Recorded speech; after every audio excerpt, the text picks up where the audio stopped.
After I was 16, I continued to do my A-levels, and I did, in AS level I did maths, physics, chemistry and IT, and then for A-level I did maths, physics and chemistry. After that I actually applied straight to university and got in first time, so that was my brother and my father are both engineers, in different disciplines but both engineers. I also live in Bristol, which has got a massive sort of aviation history, and because of that, and because of my interest in planes and sort of, to a certain extent spacecraft, I decided that aviation was probably the best way forward for me. I always wanted to do a degree in engineering, and I think this is the right decision for me. I've left now with a Masters of Engineering, and I think the PhD was certainly the right decision at this time with the current climate. I think it will put me in good stead for future work, and I think the PhD decision was the sort of the type of PhD I went for. I think that was the correct decision.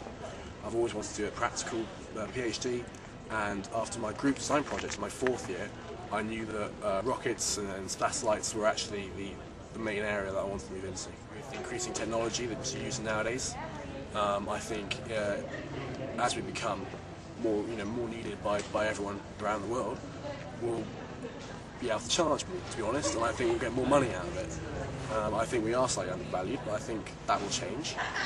And I'm happy with the PhD decision, because I think when I do eventually move into the real world, that I will be in a great position to get a good job.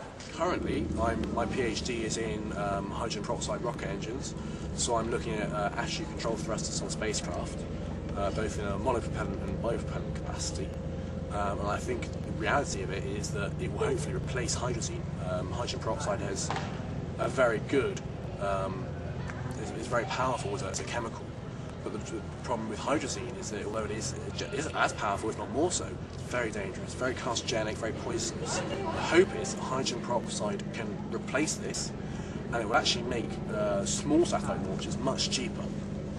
I hope from then to be able to move on to companies like EAD's Astrium, which focus on designing satellites, and I will want to move into a propulsion department and at some point introduce hydrogen peroxide hopefully as a viable propellant.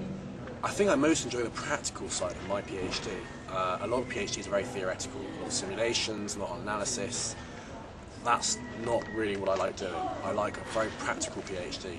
So I'm lucky enough to be actually able to build components, test them, and with the application of actually using them in space. And I think that's really important. And I think it's great to have a goal where you actually produce a piece of equipment at the end of it, and you can say, well, I've actually done that, and it now works. It's forwarding everyone. It's forwarding technology as a whole. If you are interested in a lot of things and want to know how things work, then engineering is definitely the way forward. And I would recommend it very much so. It's a very interesting course. It's a lot of hard work, but it's very interesting and very rewarding. I think the difference between a science and an engineering is, especially with like physics and physicists, that you have a very theoretical outlook on life, and you produce theories and you'll prove them, disprove them.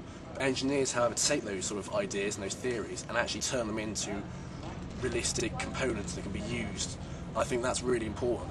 And I think if that's what you like seeing, you like building and actually getting your hands a bit dirty, then I think engineering is definitely quite good for that. Basically, the most important part of engineering, in any engineering process, is communication skills. You must be able to communicate the problem from the customer to the designer.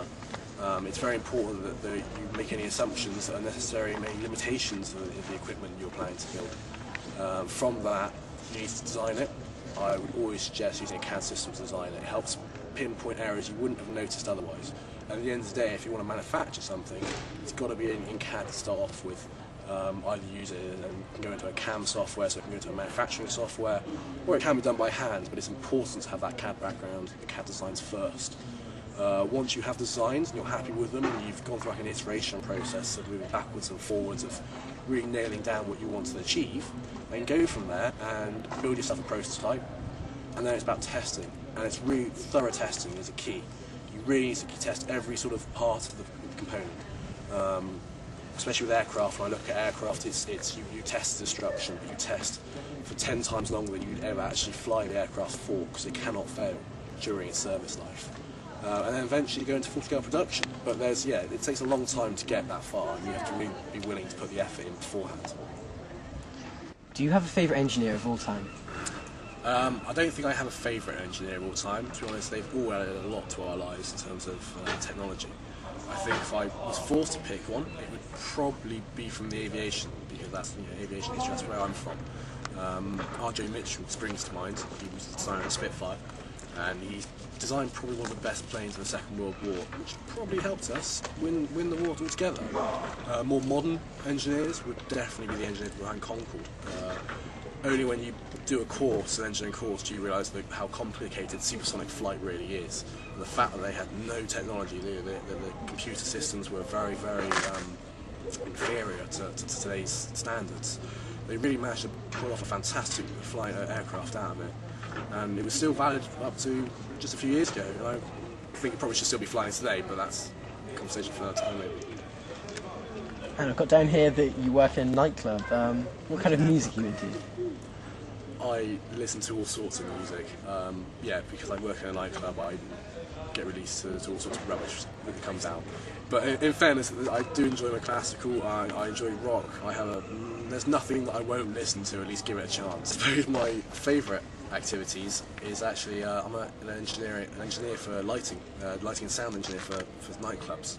I do nightclubs, I do festival work, I do live gigs, live musical gigs.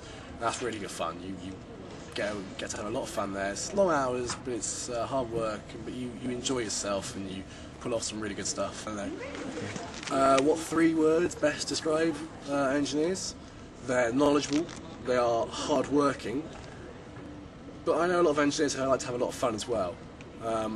You definitely need to be hard-working in this business. You know, it's a massive industry, but you've got to put a lot of hours in to get the degree, to get the education sorted.